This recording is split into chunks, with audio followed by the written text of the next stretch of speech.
Sala ya Jubilei mwaka wa 2025. Baba wa mbinguni, imani uliotupa kupitia mwanao, Bwana wetu na ndugu yetu, Yesu Kristo, na mwali wa ukarimu uliowashwa mioyoni mwetu na Roho Mtakatifu, ziamshe upya ndani yetu tumaini lenye baraka la ujio wa ufalme wako. Neema yako itubadilishe kuwa wakulima wasiochoka wa mbegu za Injili.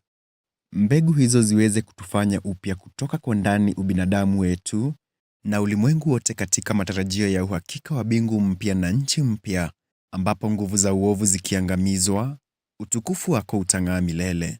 Neema ya Jubilei na iwashe upya ndani yetu mahujaji wa matumaini, hamu ya hazina za mbinguni, na neema hiyo ieneze furaha na amani ya mkombozi wetu duniani kote. Kwako Mungu wetu, unayetukuzwa daima, utukufu na sifa milele na milele. Amina.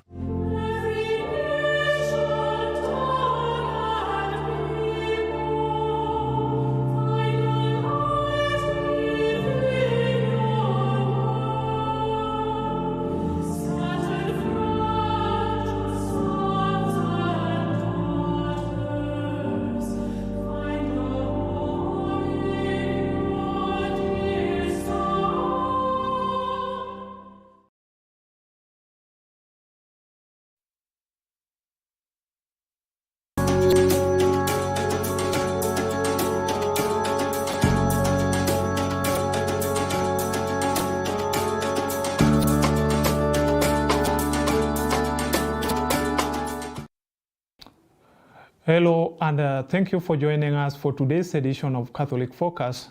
I'm Charles Mamaton, and for sign language interpretation is Eric Maluki. And here is what we are following right now, from local developments to updates on education, Sabasaba unrest and sports. We have got everything you need to know this hour. Let's get straight to the top stories making the headline.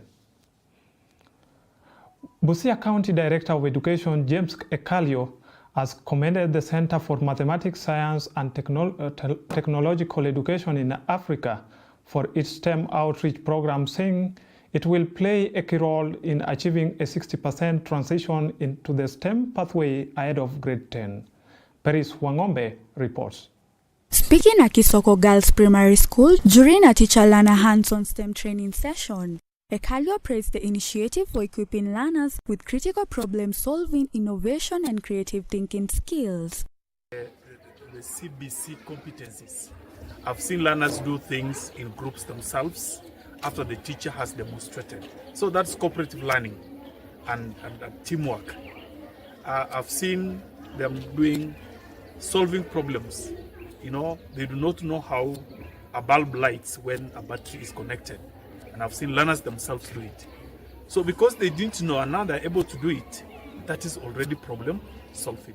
So working together, that is what science is all about. So that means as they now sit their Kenya, the grade 9 exam, the KJSEA, we expect the 60% to transit to the senior school.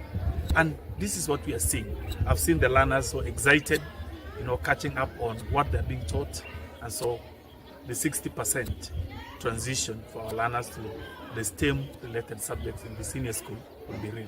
The initiative also received praise from school heads and science teachers across the county. Eunice Buire from Mudi Awori Primary, Felix Malalu from Angorom Primary, and Vincent Aura from Ikondera Primary emphasized the program's role in demystifying science and technology fields for junior school learners. Know that when CBC started, people have had misconceptions about STEM, about science, about technology, about mathematics. But today they have had an opportunity to interact with the experts. Both the teachers have asked the questions that they had, and the learners have also not only asked the questions, but also have interacted with the equipment that is in use in these areas. This program, in the future, if it can continue, it's going to turn around the thinking, the mentality of people around this place, so that the learners will be encouraged and will be motivated to work hard in these STEM subjects, and that one will prepare them for a future that is going to help them to be independent even in their own way. Learners from the participating schools expressed excitement and gratitude, describing the outreach as inspiring and crucial to their academic and career development in STEM subjects. Outreach for coming to school today. Actually, because of you people, we have been exposed to a lot of things. We have started from the biology side. Our school actually doesn't have most of these operators, and you've made it possible, and you've brought all the operators to us today, and we have been able to view a specimen on the light microscope and view very many things. Learner, I've experienced the hands-on skills because I had never interacted with some of the apparatus, but today I got an opportunity to even handle the apparatus I've never handled. I also was privileged to go to the visual programming sector, where I also learned programming skills, and it was very enjoyable. I can also say the initiative I've brought to school is going to help a lot of learners, because we have these learners who are very demoralized, thinking that STEM was very difficult because they were learning theoretical. Now, tumeweza kuona baadhi za bidhaa ambazo hatukuwa tunaweza kujua, kama bidhaa za kompyuta tumeweza kuzishika pia na kuziona, na pia tumeweza kujuzwa mengi. Pia tumeweza kufunzwa masomo ya sayansi. Pia tumeweza kuona bidhaa za sayansi ambazo hutumika katika maabara, na pia tumeweza kuzishika na kuzitumia. Reporting for Catholic Focus, my name is Peris Wangombe.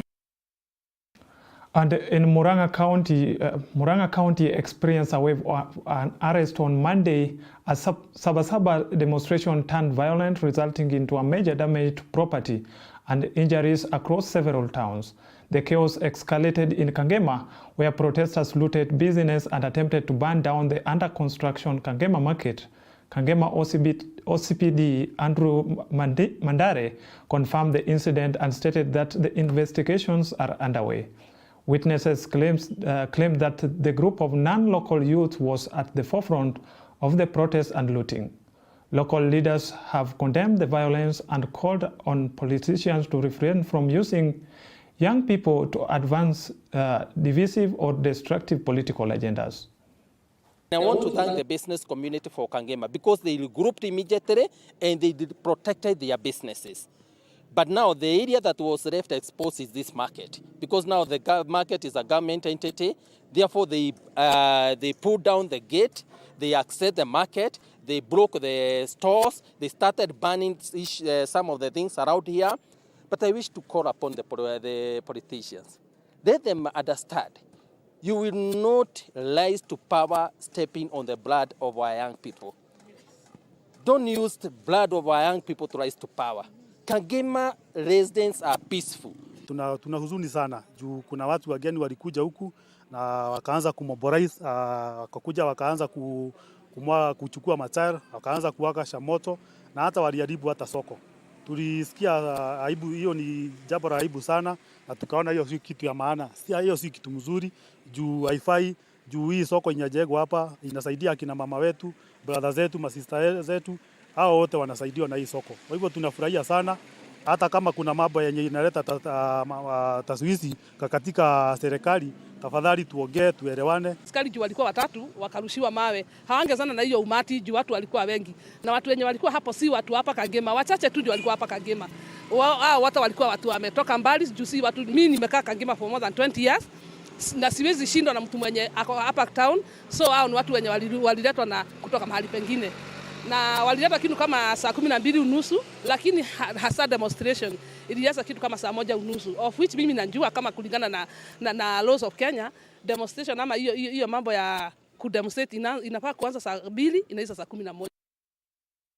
The 2025 Sabasaba Day protest, once marked with a peaceful reflection and calls for reform, turned deadly into several parts of the country. The National Police Service now confirms multiple fatalities and hundreds of arrests as chaos rocked towns including Kisii and Kakamega. Deborah Mwania reports.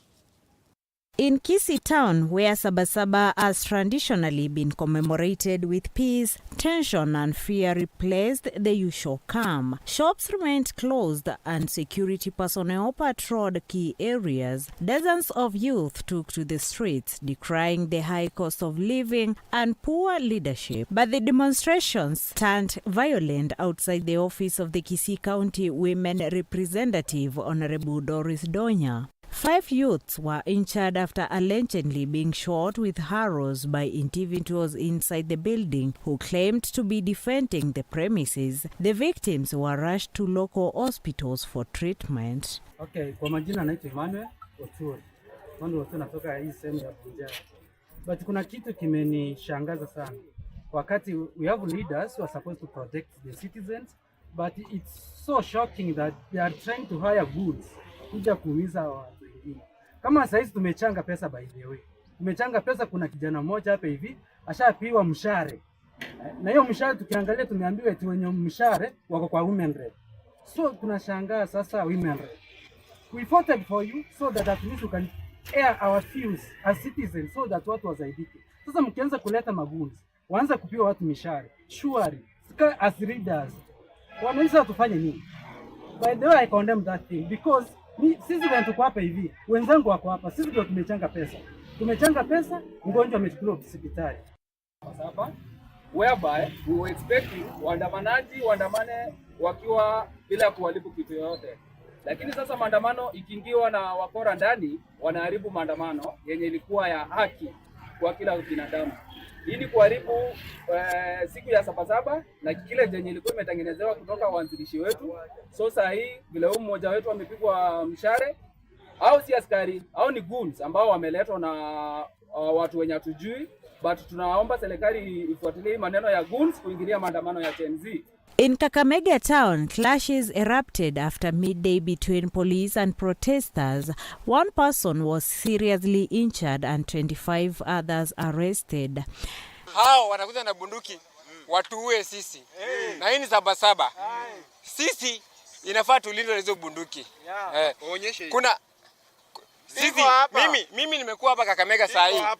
Ndio hii nimetupiwa rubber bullet, ndio hii hapa niko nao saa hii. Leo ni siku ya Sabasaba, kurusa zimewekwa mafuta inafaa itumike. Western Region Police Commander Hissa Mahmoud said the youth whom he termed as hooligans allegedly planned to raid 3 major supermarkets. However, police intervened before any looting could take place. The injured was taken to Kakamega Referral Hospital while the arrested individuals are said to be arraigned in court.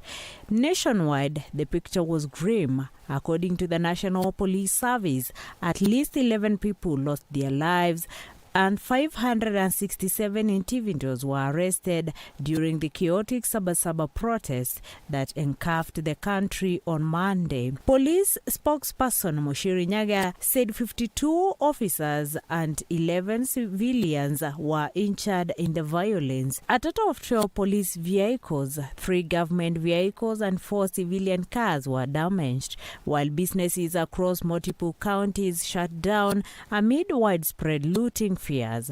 At least 6 counties confirmed looting incidents. Despite the chaos in the statement, the National Police Service commended law-abiding citizens and praised its officers for what they termed as demonstrating exceptional restraint and professionalism. The Interior Cabinet Secretary Kipchumba Murkomen also lauded the police response, calling it commendable and necessary for public safety. He affirmed that those behind the Monday disruptions will be investigated and prosecuted, just like perpetrators of earlier violent protests. Meanwhile, the Kenya National Commission on Human Rights documented 10 deaths, 29 injuries, 2 abductions, and 37 arrests across 17 counties by 6:30 p.m. on Monday. This year's Sabasaba protests marked 35 years since the historic push for multi-party democracy in Kenya.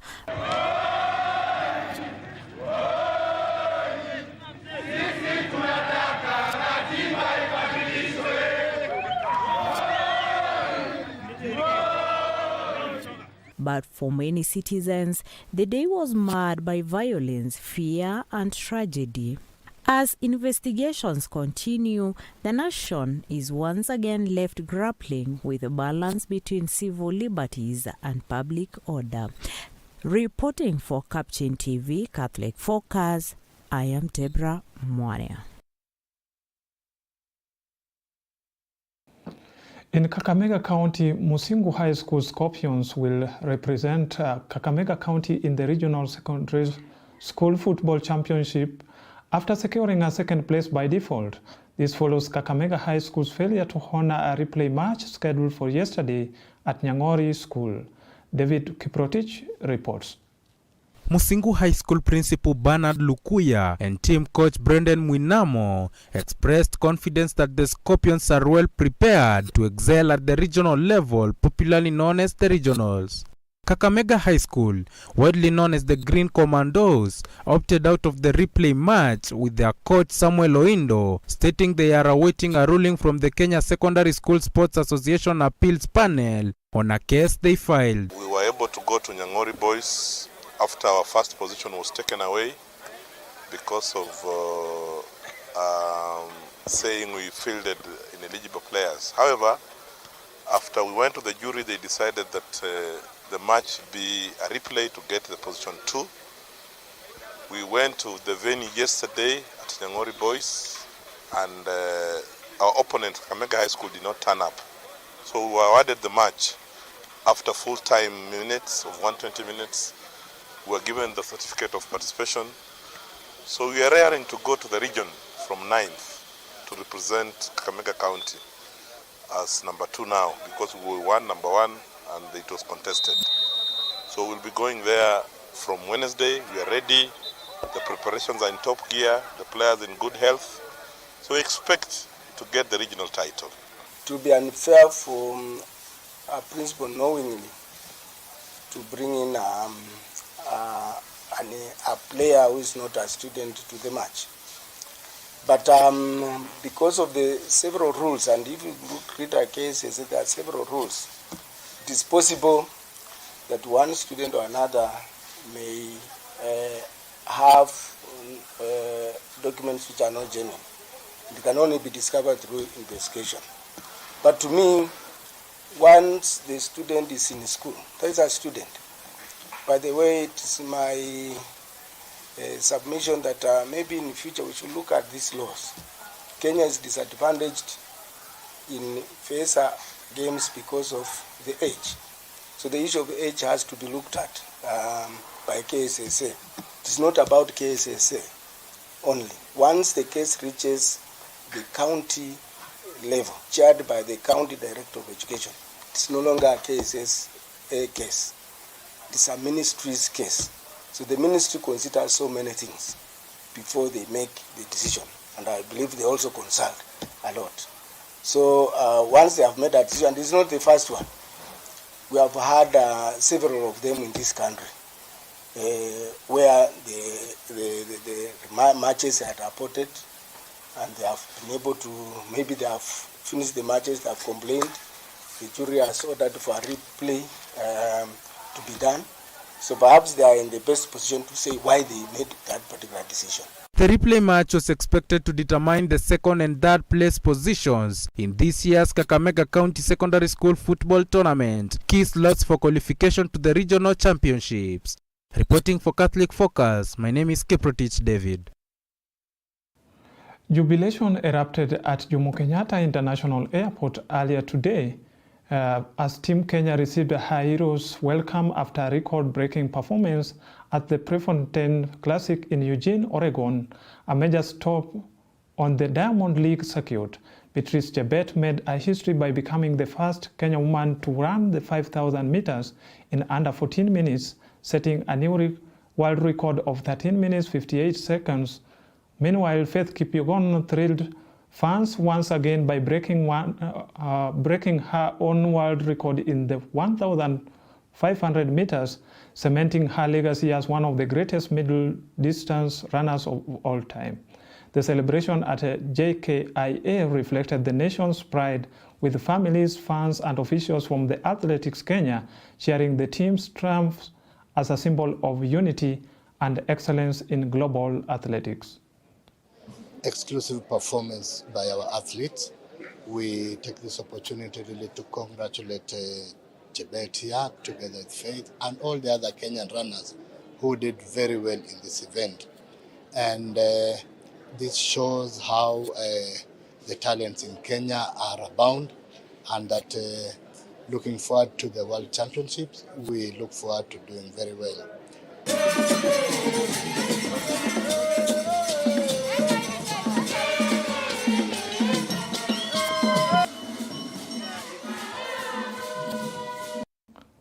And that brings us to the end of this edition. Thank you for tuning in to Catholic Focus here on Capuchin TV.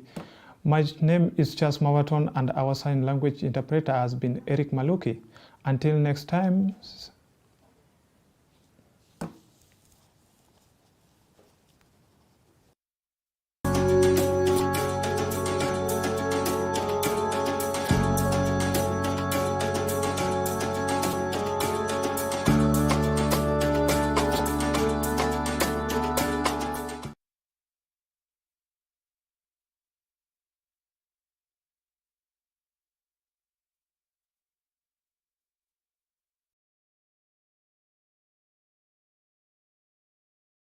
You are watching Capuchin TV. For any complaints, comments, or compliments on our programming, you can either write to us on info@capuchintv.co.ke, or you can call us directly on 0717 424 866.